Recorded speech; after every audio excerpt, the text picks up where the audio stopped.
জল্লাদেরা বাপ আসতে লাগলো। একটা প্রজা দৌড়ে আসিয়াকে বলেছিল, আসিয়া আপনার ছেলে মুসার বাজবে না বলে কেন? ফেরাউনকে চড় মেরেছে। ফেরাউন রাগান্বিত হয়ে আমার মনে হয় আপনার ছেলেকে এতক্ষণ জবাই করে দিল, দৌড়ে যাও। যাহাতে বাপি দৌড়ে গেল। ফেরাউন তার বিবি আসিয়া তাকে দেখে ফেরাউন মুসা নবীকে বাপ এত রাগান্বিত হয়েছে, জল্লাদকে বলছে কি এখনই জবাই করা। হাজার হাজার লোকের সামনে দেখবে। আসিয়া মুসা নবীর মা সেখানে ছিলেন বাবা। আসিয়া দৌড়ে গিয়ে বাপ মুসা নবীকে তুলে নিলাও। ডাকে বলে, বাদশাহ মাথা খারাপ হয়েছে আপনার। বলে কেন? বলে এরকম ছিল অনেক সময় আদর করে মারে। ছেলে কোলে নিলে দেখবেন অনেকের গাল হাঁচিয়ে দেয়, দেয় না? না হাঁচিয়ে দেয়। হাতে যদি বাচ্চার নখ থাকে, রাগ করি না, আনন্দ করে আমরা। ফেরাউনের বিবি বলল, তোমাকে আনন্দ করে চড় মেরেছে। বলে বিবি রে, আনন্দ নয়, এত চড় মেরেছে আমার মাথা এখনো যন্ত্রণা করে। তাফসীরে লিখে বাবা, ফেরাউনের বাবা মুসা নবীর চড়টা ফেরাউনের 12 বছর ধরে ব্যথা ছিল। বলুন আলহামদুলিল্লাহ। 12 বছর ধরে ব্যথার যন্ত্রণা ছিল। আপনারা সকলেই জানেন নমরুদ বলে একটা বাদশা ছিল না? হযরত ইব্রাহিম খলিলুল্লাহ আলাইহিস সালামের জামানার বেঈমান বাদশা। ওর নাকের ভিতর দিয়ে একটা ন্যাংড়া মশা ঢুকে গিয়েছে। ওর মগজে বসে বাপ কুটুস করে কামড়াইতো। ঠিক মজমা যখন বক্তব্য দিতে জমি উঠেছে, আর ও মশা কুটুস করে ঝাড় অমনি ভাবে মাথায় লেতে সবাই লোক দৌড়াদৌড়ি। বাদশার মাথা চুলটা অনেক ডাক্তার দেখে ভালো হয়েছিল না। লাস্টে মুসা আলাইহিস সালাম নাই নমরুদকে তার একটা প্রজা বলেছিল, বাদশা আমার মনে হয় এই আমার পায়ের জুতিয়ে দিয়ে আপনার মাথায় মারলে মনে হয় যে আপনার মাথার ব্যথা ভালো হয়ে যাবে। নমরুদ বলল, কত বড় শয়তান তুই, তোর জুতি আমার মাথা মারবি? আমি বাদশা। বলে ধর ভাই কর। সাথে হাতে নমরুদকে জবাই করে ফেললো। ও জুতের কথা বলার লাগি। আর খুব দুঃখ করে কথাটা বলেছিল, সব শের। তো বলেছিল আমার জুতি মানে মনে হয় ভালো হয়ে যাবে। এই ওকে জবাই করার পরে দিন 15 বাদ দিয়ে ওই যন্ত্রণা আবার এসেছে। তখন প্রজারা বলছে, বাদশাহ বহু রেজি করলাম, ভালো হলো। তো যেই লোকটার জুতিয়া মারা কথা বলেছিল তাকে তো মারি ফেললেন আপনি। তো তার জুতিয়া দোকান তো আপনার দরবারই আছে, তা একটু দেখেন না, ট্রাই করে পরীক্ষা করি। এত ওষুধ তো কাজ হয় না, যদি হয় তো ফেরান হারে জুতিয়া লাশটা মারবো মাথায়। বলে দেখেন যদি কমে। জুতে নিয়ে এসে বাবা ওই জুতে নিয়ে এসে দেখা মেরে ফেলেন। চলো আর জুতে এখান নিয়ে এসে বাবা ভড়াম করে হাতে বাড়ি মেরেছে। আর 3 ভাগের 1 ভাগ ওর মাথার যন্ত্রণা কমে গেছে। জোরে বলুন সুবহানাল্লাহ। একটু আরাম পেয়েছে। তো ফেরাউন বলছে, আবা মার। এ মার ভালো লাগলো। মারাই করতে বাদি হাতে 101টা মারিয়েছে। তখন ওই ব্যথা একবারে নির্মূল, শেষ। ব্যথা না। ফেরাউন বলল, তো খুব দামি কথা বলি, জুতিয়া তো ওষুধ। এবার ফেরাউন নমরুদ বলল যে একটা জুতিয়া রাখ, ওকে বহানে লেগে একটা বা কর্মচারী রাখলো টাকা দিয়ে, যে পকেটে করে নিয়ে বেড়াবো গুলো করে। কখন যে মাথা যন্ত্রণা উঠবে বলা মুশকিল। ওই যখনই যন্ত্রণা ওঠে তখন আর ওষুধ হচ্ছে 101 বাড়ি জুতিয়া মারা। 12 বছর ধরে বাপকে জুতিয়া পিটা করেছিল নমরুদকে। যেদিন মারা যাবে সেদিন 102টা বাড়ি মারিয়েছে। আর ফটাস করে মাথা চাঁদি ফাটিয়ে দেখছে তো ওই নাগড়া মশা ভূ করে বেরিয়ে আসমান। তো বাপকে ফেরাউন এ নমরুদের মতো বাপকে মুসা নবীর চড়ের আঘাত, এ ব্যথা 12 বছর ধরে ছিল ফেরাউন। বাপজি মুসা আলাইহিস সালামের মা, এই যে পালিত মা আসিয়া ডাক দিয়ে বলল, আপনি পাগলামো করেন না, লোকে সব পাগলা বলবে। সবে মাত্র কেবল খোদা দাবি করেছে, লোকে পাগলা বলবে। বাচ্চা ছেলের চড় মারকে সহ্য করতে পারলেন না। আপনি আল্লাহ হলে অনেক যুক্তি খাড়া করে বললেছিল আবু আশিয়াকে ফেরার তো আবু তা বুঝলি কি করি বলে আপনি পরীক্ষা করেন না, আপনার দরবারে একটা আগুনের কুণ্ড আর একটা মিঠাই জাতীয় জিনিস রাখো, ছেলেকে ছেড়ে দেন 10 দূর থেকে।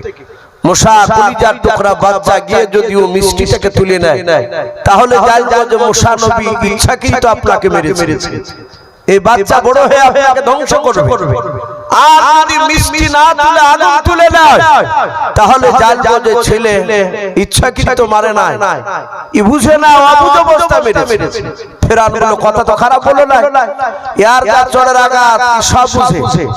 বলে আমার কুণ্ড নিয়ে লাল আঙ্গারা বাবা নিয়ে আসলো, এক সাইডে আগুনের কুণ্ড আর এক সাইডে মিঠাই জাতীয় জিনিস। মুসা নবীকে ছেড়ে দিয়েছে। আসিয়া জানেন কি মুসা এ নবীর মার খেয়েছে আমার স্বামী বেঈমান, কিন্তু প্রকাশ করে না। আল্লাহর কাছে বাবা অন্তরে তারা দোয়া করে।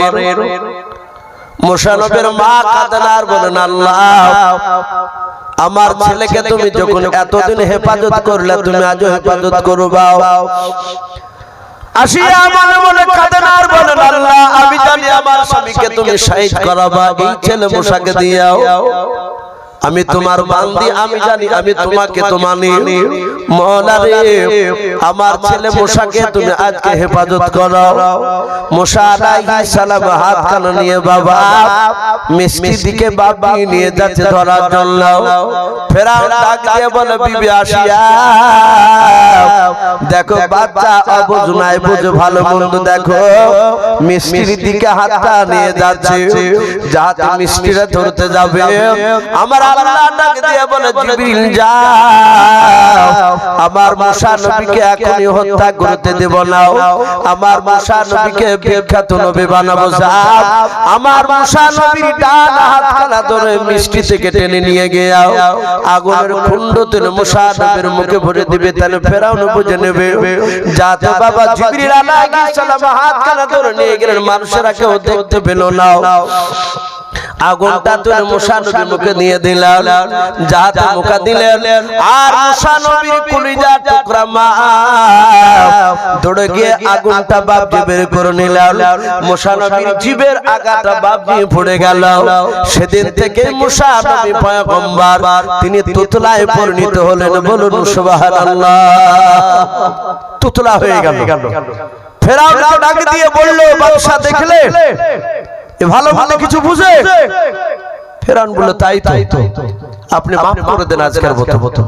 ফেরাউন মাফ করে দিল মুসা নবীকে, কোলে আর শরীর থেকে নেয় না, বাড়ি নিয়ে চলে গেল।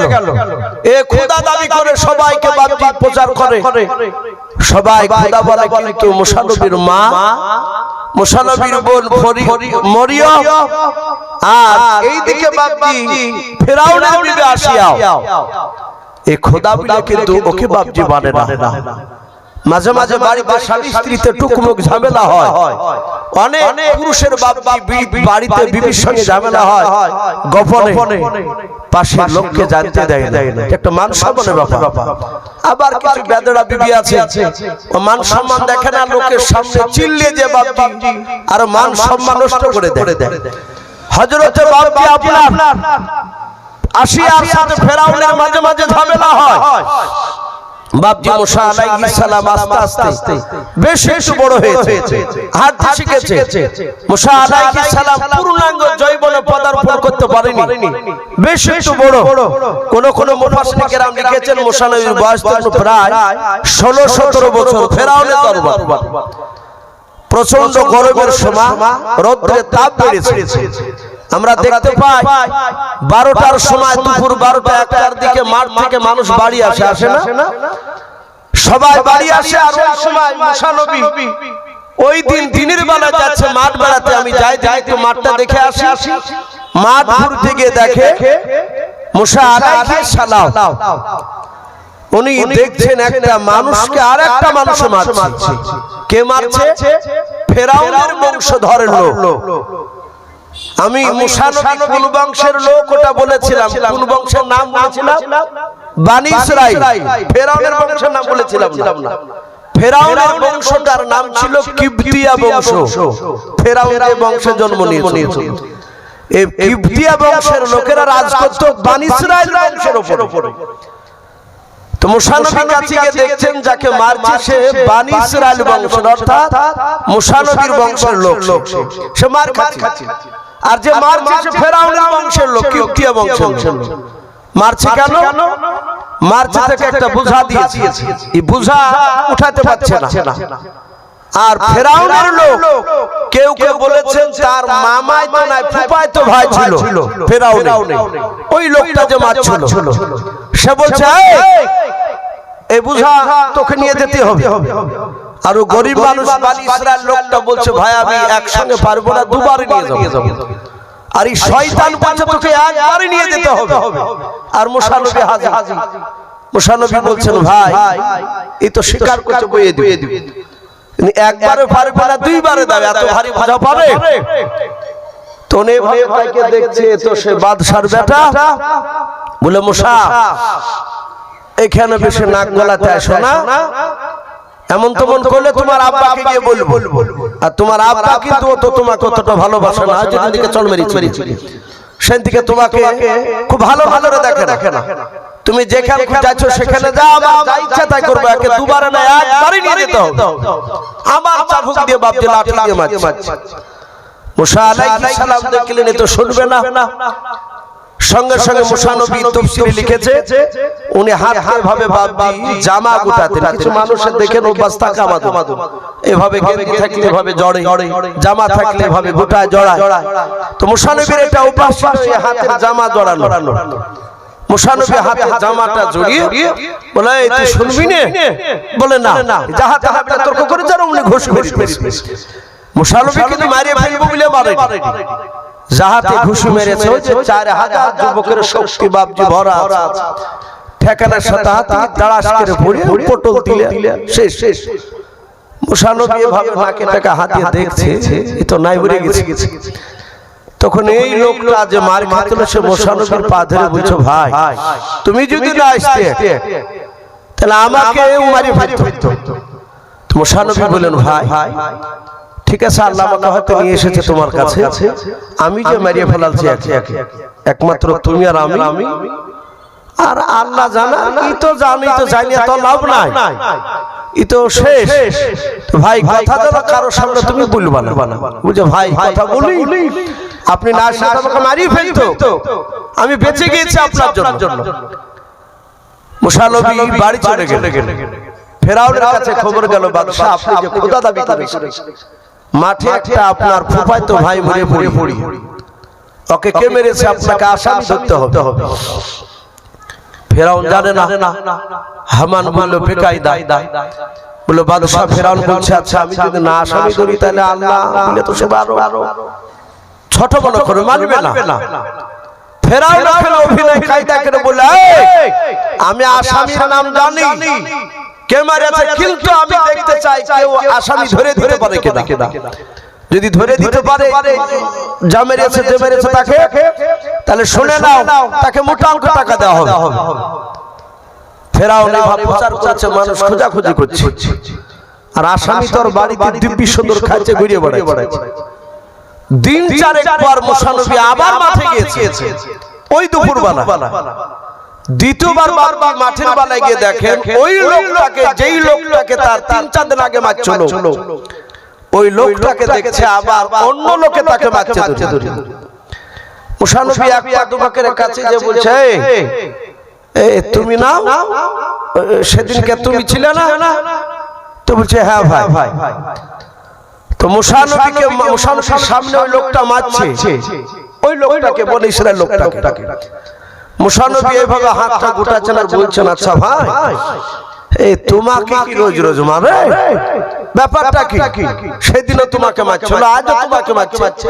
এই যাতে হাত গোটাচ্ছো ভাবে যদি এর আগে তো হাত গুটিয়ে চাপাচ্ছিল, তাহলে হাত হাতে তাহলে আজ আমাকে মারবে নাকি? এ তো মারি ফেলবে, ও তো মারি ফেলাইছিল এক ঘুষিতে। অমনি ধড়াম করে বলে ফেলাচ্ছে মুসা এই সেদিন হাত গুটিয়ে তুমি ওকে মেরে ফেলেছো, আমি ভয়ে বলিনি, তুমি আজ আমাকে মেরে ফেলবা নাকি? এই জাহাজের কথা বলেছেন যে মারছিল বলে ভাই কি বললি তাহলে আসামি মুসা বলে আয় মুসা তোমার আব্বা আসামি খুঁজতে পারলে অনেক টাকা দিব বলেছে অমনি লাঠিকে ফেলে দে তো ফেরাউনের দরবার আসামি নাম বলার জন্য মুসা নবী বলেন ভাই আমি তোমাকে বলতে বারণ করিনি বলছে ভাই আপনার ওই হাত ফুটানে দেখে আমার কলিজা শুকিয়ে গেছে আপনি মেরে ফেলবেন ভাই ভুল হয়ে গেছে আমি আর বলবো না ভাই মুসা নবী বললেন আগামী কাল থেকে তোকে মারলে আর কেউ বাঁচাবে না আমি আর বাড়ি গেলাম না ভাই বাড়ি গেলে আমার ফেরাউন আমাকে মেরে ফেলবে ও ছোটবেলা থেকে মারার চেষ্টা করছে আমি আর থাকবো না আমি এদিক সোজা পালাতে শুরু করলাম মুসা নবী আলাইহিস সালাম দৌড়াতে লাগলেন ফেরাউন বলল তাড়াতাড়ি ধরে নিয়ে আজকে বাঁচানো যাবে না আশিয়ারা বাপি ধরে মুসা নবীকে ধরতে পারলেন না কোন দিকে গিয়েছে জানতে পারলো না আল্লাহর নবী মুসা বাপি তার ফেরাউনের এলাকা ছেড়ে বাবা নতুন একটা এলাকায় চলে গিয়েছিল কোরআন শরীফে বাবা ওই এলাকাটার নাম পাওয়া যায় মাদাইন শহর কি শহর মাদাইন ওই মাদাইন শহরে মুসা নবী আলাইহিস সালাম তিনি চলে গিয়েছেন সূর্য বাপ ডুবা ডুবা ভাব প্রায় সন্ধ্যার আগে মুসা নবী আলাইহিস সালাম একটা খেজুর বাগানের কাছে দাঁড়িয়ে উনি মনে মনে চিন্তা করেন আল্লাহ আমি জানি না এই গ্রামের মানুষের কার বাড়িতে আমি গিয়ে আশ্রয় নেব কে আমাকে থাকতে দেবে আমি তো আছি না মানুষ আমি ফেরাউনের এলাকা থেকে পালিয়ে এসেছি ফেরাউন আমাকে ধরতে পারে মেরে ফেলবে মুসা নবী দাঁড়িয়ে দাঁড়িয়ে বাপি চিন্তায় চিন্তিত ছিলেন হঠাৎ করে বাপি দেখলেন দুটো মায়া ওই খেজুর গাছ চার পাঁচটা খেজুর গাছের আড়াল দিয়ে তিনি দেখতে পেলেন দুটো মেয়াতে ছোট ছোট বাপি মেয়া তারা দুজনায় দুটো ছাগল নিয়ে তারা দাঁড়িয়েছিল মুসা নবী বেশ কিছুক্ষণ ধরে দাঁড়িয়ে থাকার পর দেখলেন মেয়া দুটো ছাগল দুটো নিয়ে বাপজি নড়াচড়া করে না ওই খেজুর গাছের আড়ালে তারা দাঁড়িয়ে আছে মুসা নবীর দিকে তাকায় না মুসা নবী আলাইহিস সালাম বাবা মেয়া দুটোকে দাঁড়িয়ে দেখতে দেখে চিন্তা করে এরা কেন দাঁড়িয়ে আছে যায় না কেন ওই মুসা নবী মাদাইন শহরে মেয়া দুটোর কাছে যাওয়ার পর বলবো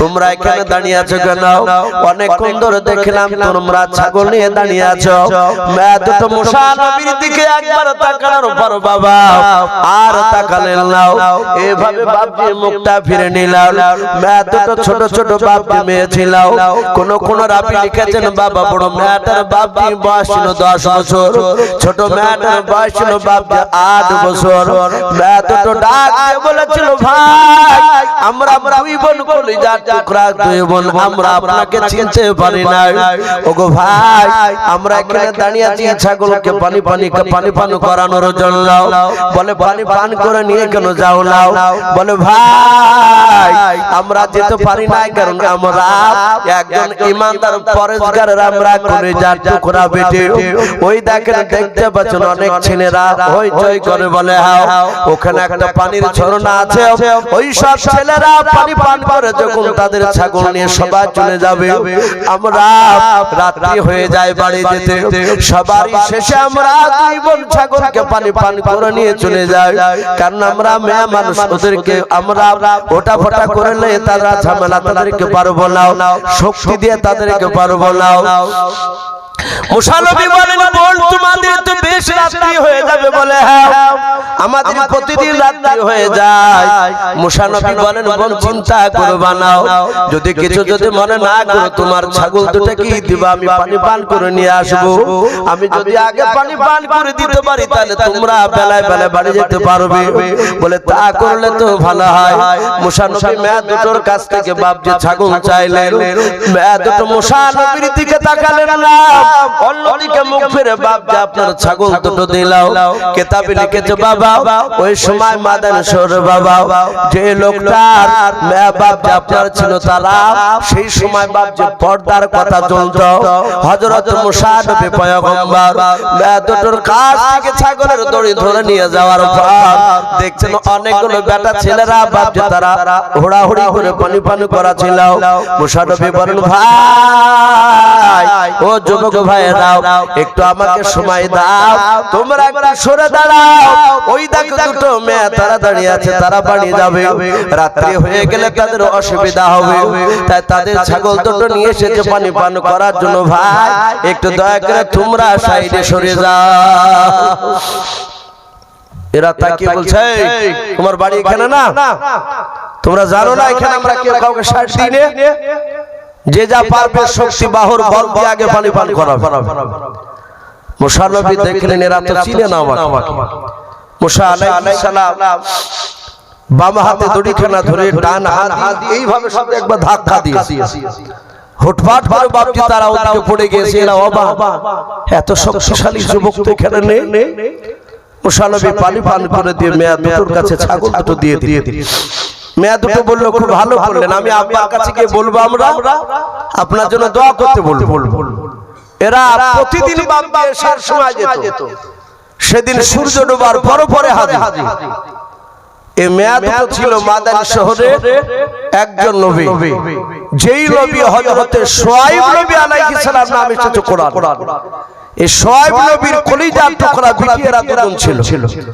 শুআয়ব নবী তার বিটিদেরকে সকল আসতে থেকে বলে বিটি এত তাড়াতাড়ি তো আসো না কি ব্যাপার ছাগল ছেড়ে পানি খেয়ে তো তাড়াতাড়ি চলে এসেছো বলে আব্বা একজন অপরিচিত যুবক আমাদের কাছ থেকে ছাগল নিয়ে গিয়ে পানি পান করিয়েছে আব্বা তার দেহতে অনেক শক্তি দেখলাম বলে ছেলেটাকে ছিল বলে চিনি না কিন্তু আমাদের দেশে তার বাড়ি না সব নবী বললেন বাবা মা তুমি ওই ছেলেটাকে ডেকে নিয়ে এসো মনে হয় খেজুর গাছের গুড়িতে দাঁড়িয়ে আছে মুসা নবী ওখানেই দাঁড়িয়ে মেয়া দুটো ডাক দিয়ে বলেছিল ওগো যুবক ভাই তোমাকে আমার আব্বা জান ডাক দিয়েছে এখনই চলো আমার সঙ্গে মুসা নবী মনে মনে চিন্তায় পড়ে গেলেন আল্লাহ ফেরাউনের দরবার থেকে তার ফুফাতো ভাইকে মেরে পালিয়ে এসেছে আমার মারা হয় পানি খাওয়ানো তো আমি বিপদে আবার পড়ে গেলাম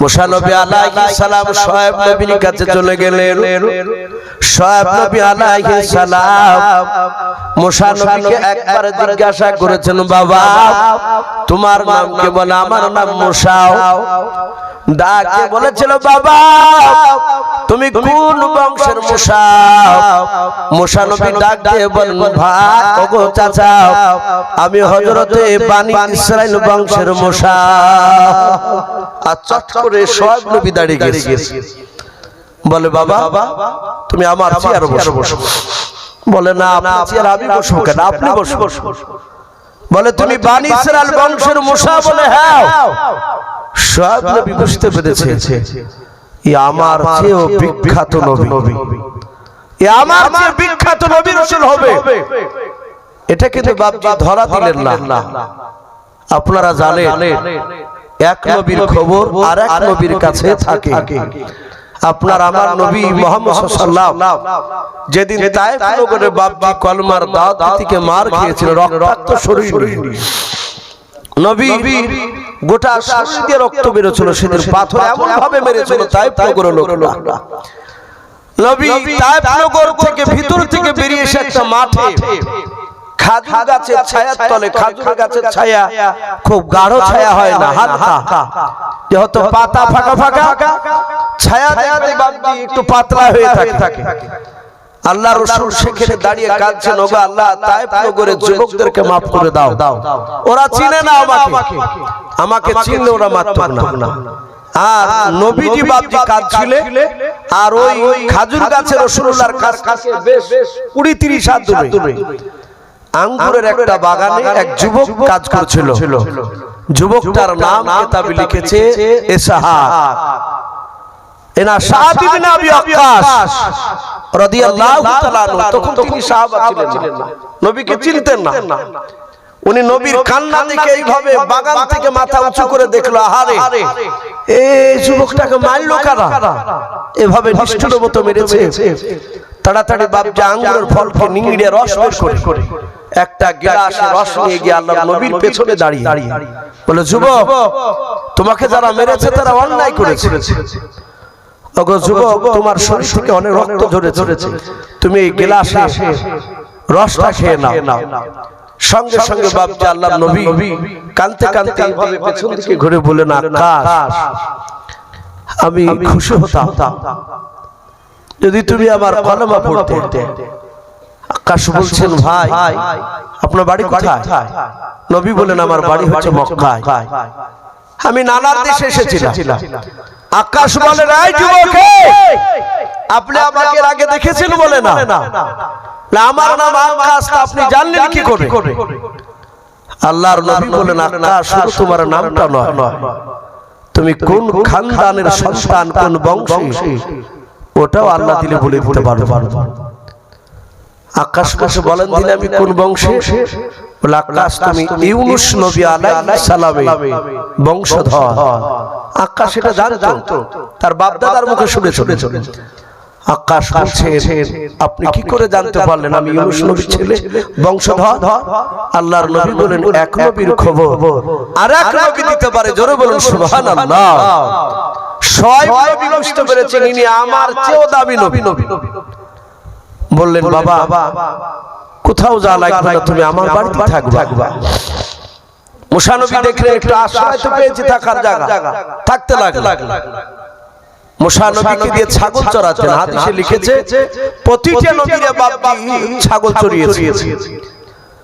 আর ছাগল চড়ানো খিটখিটে মেজাজ না, ছাগল চড়ানো হয় না। বাবা, কিছু মানুষ দেখেন বাপজি ছেলে আগে ছাগল, অনেকে তো পুষ্ট মানুষ, সকালবেলা দেখতে ছাগল ঘর থেকে বেরোলো, মুখ বুংড়া হয়ে গেছে, ফুলিয়ে গিয়েছে।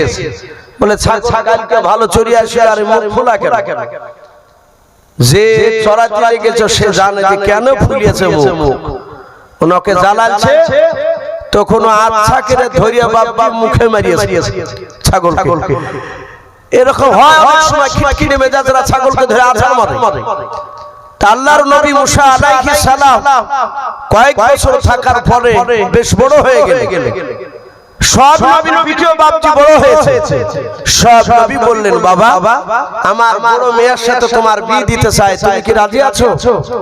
মুসা নবী দেখলেন এত বড় একজন নবী এলাকার, তার বিটির সাথে যদি আমার বিয়ে হয় তাহলে তো আলহামদুলিল্লাহ।